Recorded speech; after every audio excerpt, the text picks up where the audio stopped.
So I'd say whatever you feel you've got to offer, define that. Yeah.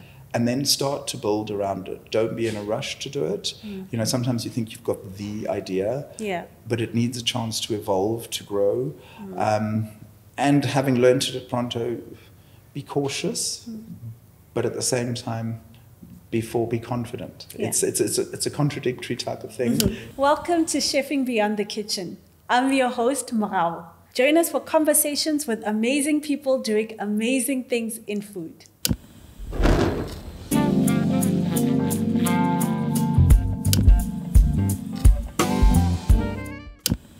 Welcome to Chefing Beyond the Kitchen, and today I'm really excited. We have in the studio Paul Maciel. He is the founder and the owner of the Cookery, my favorite place in Joburg. Coming from you, that is just such a huge compliment. Thank you so much for including me today.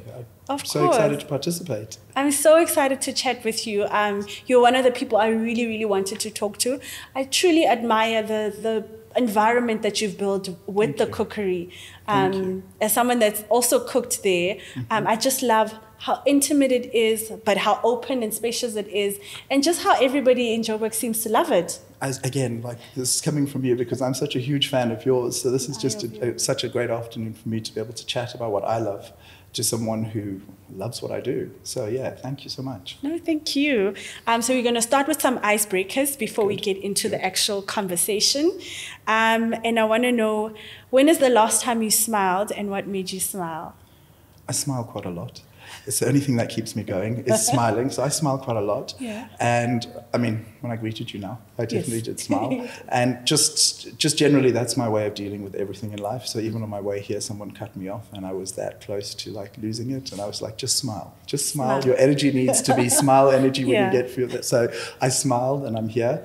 But I smile at everything. It was tough. We had to smile through COVID. Yeah. And I smiled a lot. They went a little bit crazy, more sort of Jack Nicholson in The Shining. Yeah, and we'll chat about what it is that kept you alive during lockdown, because that was tough. It was tough. That was tough. What's your favorite thing right now? It could be anything. I'm going to sound really boring when I say this, but my favorite thing right now is my phone. And it's just because it allows me to keep my whole business life going and then shut it down when I need to. And you know, I don't need to be tied into a laptop or anything like that. And it just sort of, it allows me to have some freedom and to be an entrepreneur that works 16 hours or 17 hours a day. You know, that sort of contradiction in terms. I know, right?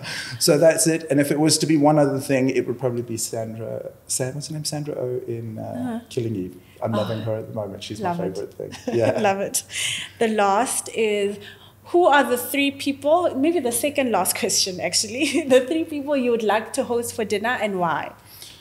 I saw that question and I was like, my first question response was living and dead or just living? I mean, there could be any way. So if it was on a more serious note, three people, it would probably be my mother, my father and my grandmother because I lost them all when I was very young. And I would love the opportunity to talk to them as a man to adults as well. That would be on a more serious note. On a less serious note, it would probably be Snoop and Martha Stewart, because I think they have got the most dynamic power thing where they both were icons in their own industries, got together and became an icon in a whole new sort of food lifestyle kind of vibe. So yeah, and I think we would have such fun. Yeah, the most unexpected combination, but the magic they are. Hey, it's like, so that's why I was like, yeah, definitely them. Yeah. And then last, because you're such a great cook, what would you make them? Now that's a tough one. Now you've I know. Me. Especially because of question. Martha. Yeah. You know, for Snoop would be easier. Something really delicious would just kind of handle it all. I'd probably make them something South African. I would probably make them something that they wouldn't be familiar with, but that I could at least be proud of. But I would need time to decide what, because we have some great dishes. So it would be a case that of is so special. It would be a chance to engage them. That's so amazing. Okay, now we get into the meat of the conversation. Let's do this. And I'd like to know, for those that don't know, what is it that you do, and what's the Cookery and what happens there? Okay, so the Cookery is a small sort of hands-on cooking venue. We like to call it social cooking, and it's because the central point of our gatherings is the food, But before even the food, it's the people. So we've tried to create a space that is partway between a professional kitchen and your home kitchen, run by people that are sort of relaxed. So people join us for one evening and they spend 2 hours cooking different dishes and having a lot of fun. I mean, last night we were doing it to the music of ABBA, and the kitchen was crazy and it was wild, and that's what I love about it. That's how I learned to cook. I learned, you know, I'm part Portuguese, part Indian, and I learned in a home that always had immense energy, and something I wanted when I created the Cookery was to create a space that had no sort of blame. I always say to people, just relax. If something goes wrong, it's my fault. So don't be so stressed by cooking. It's a natural process. So in its simplest form, a social cooking school, if you will. But cooking school, people think of something more long term. We definitely just a one night kind of, you know. Yeah, and tell me about some of the events that you have there. So we are very blessed that we are running sort of 30, 35 events a month. A lot of them are sort of team buildings, that type of thing. But every month we do 10 events for the public. Anyone can join. You can come as one person or you can come as a group of friends. And we do different sort of menus. We, over the last 8 years, because this is going to be our 8th birthday this year, over the last 8 years we have put together over 200 different menus with everything from Far East Asia to American to Creole to, we even did a Mauritian class because I went there and I was like, oh my God, I want to share this food with everybody. Came back and said, we're going to run a Mauritian class. And so the themes are just sort of, just anything to do with food, we will do. In winter, we do a pajama party where everyone arrives in their PJs because it's cold in their gowns, and then we make really delicious sort of mac and cheese and like toasted sandwiches, roasted cherry tomato soup, stuff that's that warm comfort food. So, you know, if you can cook it, we will teach it. That is incredible. Take me back to the beginning. Where did it all start? Tell me about your upbringing. You need to be careful asking someone my age that question. Take you back to the beginning. You mean the beginning of when I entered food or the beginning of the cookery? When you entered food, when you discovered it and you recognized that this is where I want to be, and then tell me about how the cookery then came about. Okay. So just very quickly, I used to be in advertising and marketing. I used to work for a big magazine publisher. And then one day I just sort of woke up and thought, I need to do something that feeds my soul more than just my pocket. And I was 29 and I was foolish, so I thought I'd open a restaurant. And I didn't understand how difficult it would be, and that was probably the best thing that could have happened for me, because it didn't scare me off the sort of trying to do it. And I opened Pronto, and it was a very long process. It took me sort of 6 years to get it to a point where I was kind of happy with what it was doing. Then after 14 years with Pronto, I started to feel like you're floating through life here. This restaurant looks after itself. It does everything. And I started writing a blog. Now, when I started the restaurant, one of my biggest sort of fears was I had a lot of imposter syndrome because I'm not a trained or qualified chef, but people kept saying, your food's fantastic, where did you study? And I would always just change the subject and walk away. So I started writing my blog, The Secret Jozi Chef. And the secret, which I shared in the very first post, was that I was self-taught, taught by my mother and my grandmother, and that was it. From the blog, I started getting a lot of engagement from people saying, we'd love to come and do a class with you. And this idea was born to sort of do something like that. I visited a couple of the venues in Joburg, and I thought, well, I want to create something that's just a little bit different, something that feels like home, but at the same time that you walk in and you're like, yeah, I trust this. It's, you know, it's got that sort of... So I was fortunate. I managed to find a small space, and I remember still sitting. I designed everything on a napkin. I have a tendency of doing that, and I carried that napkin around with me for sort of 4 months, just continuously evolving what I had had, and it would live in my wallet, and I'd take it out and I'd be like, no, let's just sort of redraw this, and suddenly the cookery kind of just was. Yeah, do you have it still? You should frame it. I still have my napkin. You definitely should frame it. It has reached the point of being really threadbare now because it was a long 4 months of carrying it around. But it's even when I started Pronto, I mean, the idea to start Pronto happened on a bus in Rome when the most glamorous woman got onto the bus and she answered her phone. And in Italy, the casual greeting on the phone is Pronto, just to say, I'm ready, talk to me. And I heard this and I thought, I just love that idea. And as I started to evolve, I just thought, well, I want to call Pronto because it's like, we're ready for you. It's like, Pronto, we're ready. And that's where the name came from. And it was the same with the cookery. So you mentioned that you grew up in a big family of a mixed heritage, one Portuguese and one Indian parent. So you must have been raised with so much flavor. I always say to people, it was one of those things in our family, there was nothing you could do that didn't include food. You know, if you were celebrating life, you needed food. Even if you were having a family meeting because you were going to have a bit of a fight, food would be a central part of that. And the kitchen was always a stunning high energy place. And I spent a lot of time with my mum in the kitchen and doing that type of thing. And I think I just carried that love of food forward. My parents used to be in the industry, and I'd always said I would never do it. Because I recall Look my at father, you now. Yeah, well, best laid plans. You know, I saw my father leaving at 4 a.m. to go to the market to get ingredients, to get the restaurant. So it was this lifestyle of you see them occasionally and not so. And I said I'd never do it. And then I went to work in a corporate and I was like, oh, wait a minute, you can actually spend more hours than what my father did. And I thought, well, this is something that I want to do. So yeah, I went back to it. Yeah, well, thank God you found your way to this side of working. And it has been, I say to people, it's been 8 years and I'm yet to have a single bad day at work. When I'm in my events, I am just as happy as I could be. So we still have stressful days when you're running a business, but as soon as I get into what the core business is, which is teaching people to cook, even when I'm stressed, I forget about things. I focus on what I'm doing, and I love that engagement. So in a restaurant, you get to be back of house and you do the cooking. And you generally don't see your clients unless you've made a mistake and you need to apologize. This is different. I stand with my clients. We create food together. We share life stories. We talk about all sorts of things. And you make friends through this process. So for me, it's a much more sort of meaningful experience. Paul, I think the Cookery is such a special place. It's so special what you've done with that place.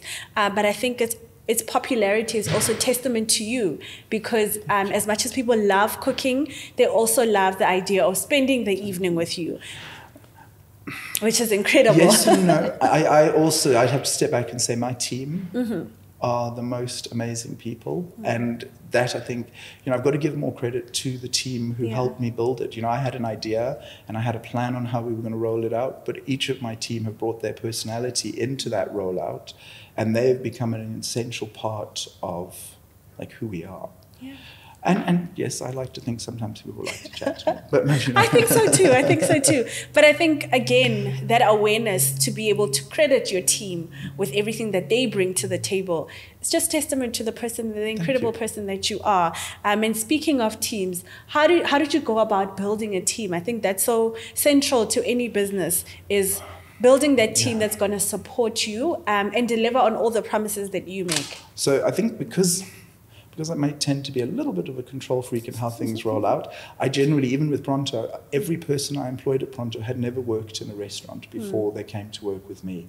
And then I spend my time sharing my philosophies and doing things. And it was exactly the same thing with the Cookery. Yeah. Because nothing quite like the Cookery existed, I couldn't hire, I chatted to a couple of people who had done it before, but their style was influenced by what they had done before, and I didn't want that to happen. Yeah. So I was very fortunate, Emilio, who works with me, I had worked with him in my restaurant for a short time, and I said, he had just come back from Korea where he had been a teacher, and I'd said, well, you were already a teacher and you love food, so why don't you come downstairs with me? And Claire used to work with me at the restaurant as well, and when I started the Cookery, she was like, I want to change things up, can I come and work for you? And and that was it. Initially it was just the three of us, and then we added a fourth, and then a fifth, and this year a sixth person.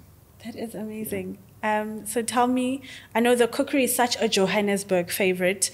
Team buildings to baby showers to bridal showers to everything in between. Why do you think the model works so well? What do you think people enjoy about cooking their own food? Because they could just go to a restaurant, but they want to come to the Cookery. So I think it's about the fact that yes, it is about cooking your food. It's totally about cooking your food. But I think it's more about the act of gathering together to cook food for each other. So, you talk about a bachelorette party, even a team building. You bring all these people together who, especially with the bachelorette parties, this is the beginning of one person's life, new life.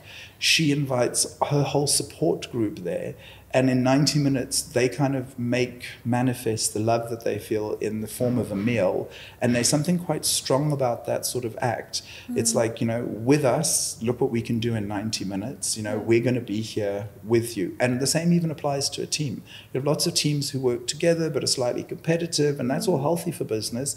But for one afternoon, they come through to us and they're like, if we all work together, just take a look at what we can do. Like, this is the strength of our team. So I do think people love that. And then also in restaurants, you sometimes get stuck with left, right, and whoever's across from you.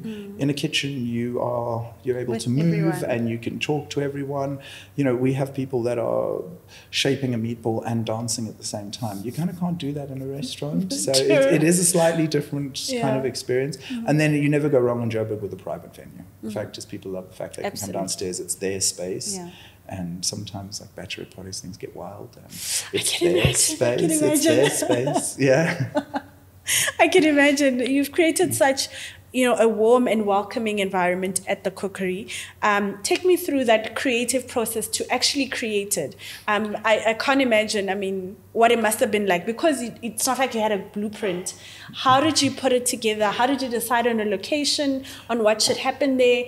Designing a class? Yeah, I was actually chatting to a friend of mine. He's moved to the US, and we were talking on Monday anyway. And I just remember the first day I walked down and I saw that space, and I thought, you've lost your mind.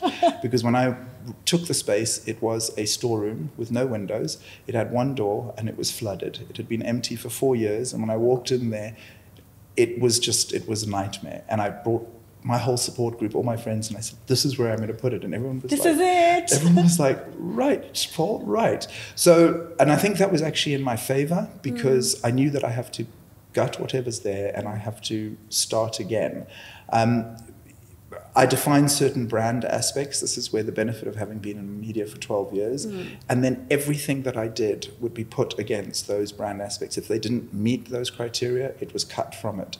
And I wanted it to feel like home. I wanted it to feel comfortable. I wanted it to feel aspirational, because these are home cooks who feel like, well, I'm getting a bit of a chef thing happening for me. And then just every little detail went across that. So it looks like a very big home kitchen.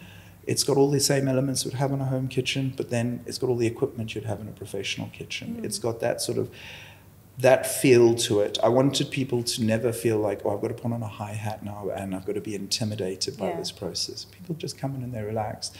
And then I've built 3 kitchens at home.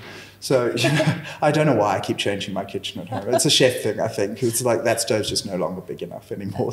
So I'd done that. So I'd had that experience. I didn't work with a designer. Something I learned at Pronto. I took a piece of chalk, cleaned out the space, and then I drew my kitchen on the floor. Incredible. So that I could walk around it and I could feel it. And then, the rest just happened. We actually just rebuilt the whole kitchen last year. We gutted it. And in 6 days, we put in a brand new kitchen. In 6 days? Yes, we had a total of 8 days.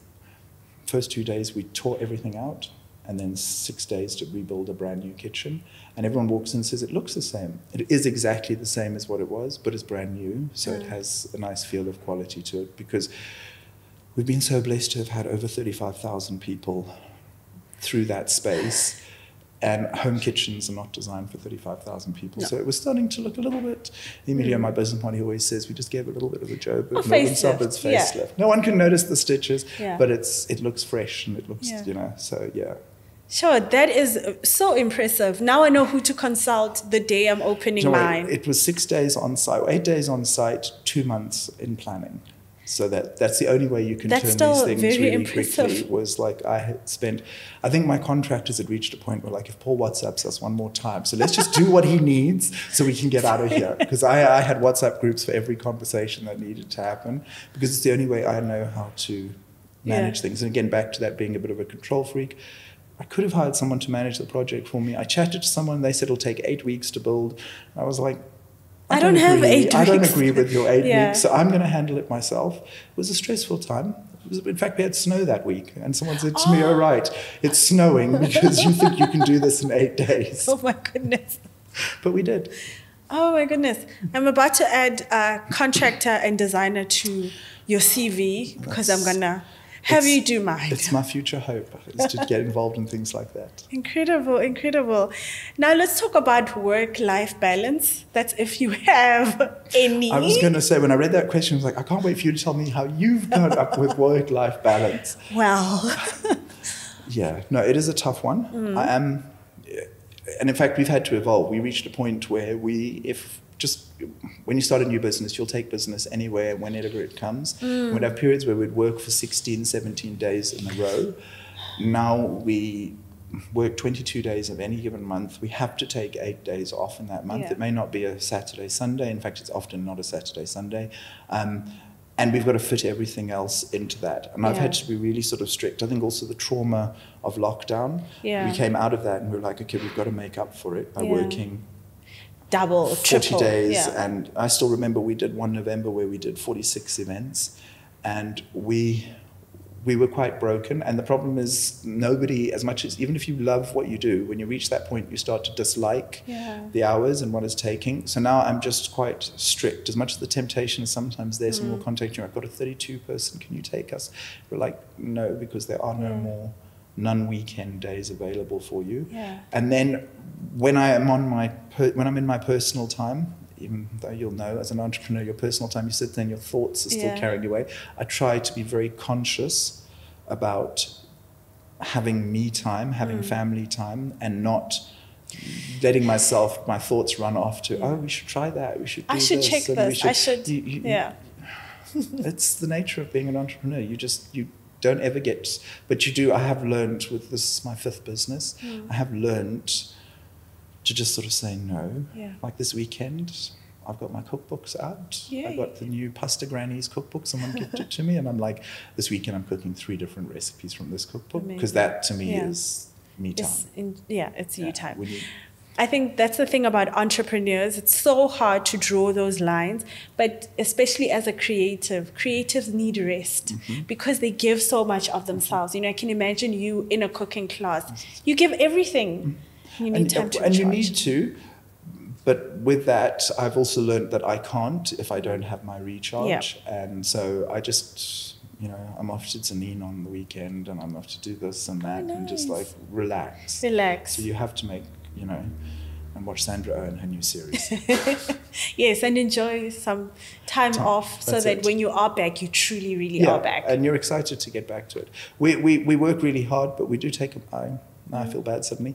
We close for a month every year, separate to weekends and everything, and that is my time to recharge, where I actually switch my phone off. And is that in January, December? Yeah, 16th of sort of always the middle of December to the middle of January.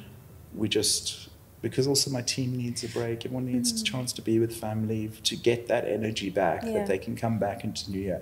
When I was in corporate, I used to hate the fact that you'd get that little 7-day gap there, because they want you to take the rest of your leave throughout the year, and you come back and you feel like, it just feels like December extension. It doesn't feel like I've started a new year. When I get back and everybody's like, oh, the year's been so crazy. I'm like, no, I've been on holiday for the last 2 weeks. Like, I'm all good. That's amazing. Yeah. That is amazing. So for someone that's listening, they've been to the Cookery, they've experienced the Cookery, they love it. They know that they're passionate about cooking, and they would like to see themselves one day like Paul. How would you say? I know there isn't necessarily a blueprint, the perfect roadmap, but kind of what would your advice be? I think just with my personal experience, I would say whatever you feel you've got to offer, define that, and then start to build around it. Don't be in a rush to do it.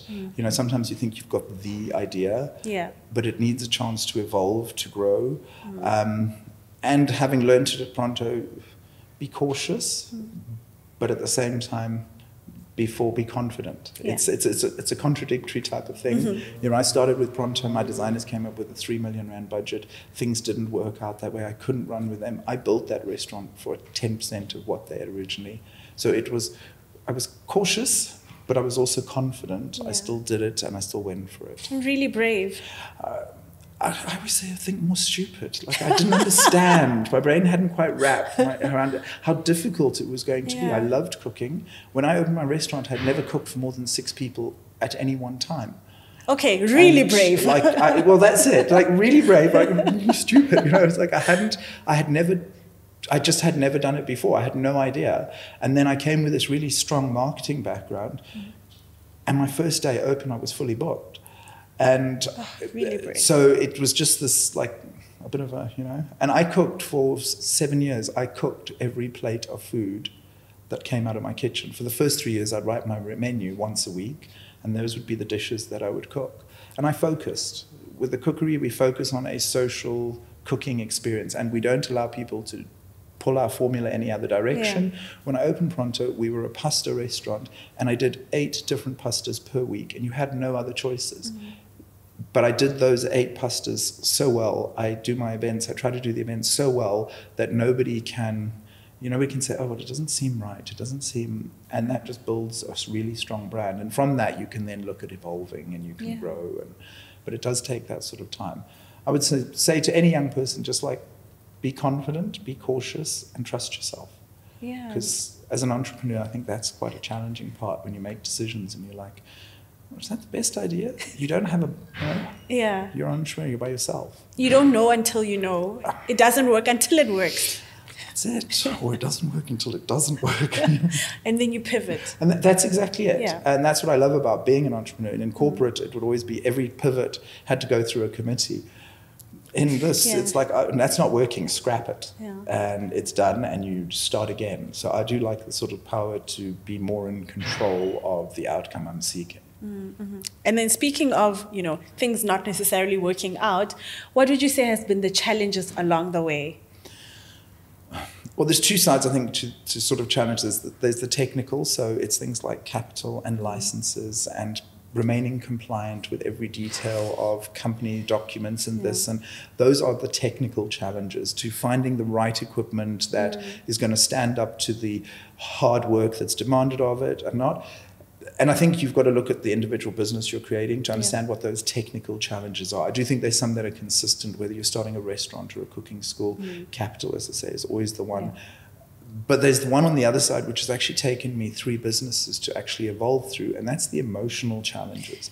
As an entrepreneur, you are, you register as a sole proprietorship because you are alone. And yes, you have your family and you have your support group, but at the end of the day, you understand that every decision you're making influences your life, the lives of the people who work with you. It can make a big sort of, and actually the biggest challenge, I think, is actually getting to a point where you feel like, I trust me to be the right person to do this, and if I make a mistake, I'm going to forgive me.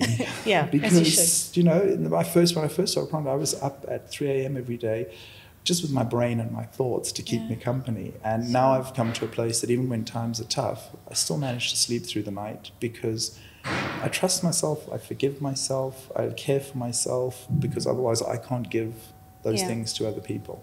True. And so what was that moment where you felt like, okay, now I've sort of got the formula? Where in the beginning it was, stressful, is this right? Is this... And then there's at some point you get to that place where you're like, okay, now I can build from this. They were, like, especially with the Cookery, when we started it, I would launch a class for 20 people and we'd get 6 people booking. And you immediately think, what have I done? What mistakes am I making? How can I involve this? And then for me to say, no, I believe that people just don't quite know who we are and what we do, which is why they're not coming just yet. And it took 3 years. 2019, we finally were like flying along. We were booked out a month in advance. It was all good. And then lockdown happened and I questioned everything again. But we were very fortunate. As lockdown came out, I think people had been missing social. Longing to get out of their house. They wanted to engage other people. They wanted to do something that was fun, and it was this. So we were really fortunate that as we came out, the energy we had before COVID just carried on. And I mean, touch wood, but we are booked until June for this year because the formula is working. And now that's why I think I can sleep through the night. I'll be honest, why I sleep through the night, because things are running. They're doing what they should be, and I love it, and so it must be right. It is right. I'll tell you, as someone that's been in the space, it is right. So with all the success under your belt, all the businesses that you've built, the Cookery that we all love, what else is it that you want to do? What's next for Paul? this seems to happen to me every 10 years. I was 29 when I started Pronto, and then I was 39 when I started the Cookery, and now I'm about to be 49, and I'm thinking it's time to make some changes. So I want to open another Cookery, or two, or three, because there is a vibrant formula that wants to kind of be out there. Yeah. As the Cookery, the one I run is the Cookery by the Secret Jozi Chef. I want to create the Cookery by other chef, you know, and have those. And then I've been fighting it, but the call of the restaurant is, you know, it's calling me back. It's ringing loudly in your ear. And I found myself the other day, I had a napkin out and I wrote a logo and I designed a little logo on it. And then I took some note paper out and I started to write a menu. And that's usually a sign something's happening. Yeah. So the next stage will be a restaurant and another cooking school. And also I've got family down at the coast and I want to open a small training place there. Nice. That's turning out to be quite a challenging project because it would be a completely charity-driven kind of thing. I want to bring people who don't have a chance, train. We'll see what happens. You know, Amazing. It's like, as an entrepreneur, you start with ideas and you end up with something. Yeah. I'm not sure what's coming. Sure. How exciting, Paul. I love your energy. I love the energy that you pour into the Cookery. Thank you.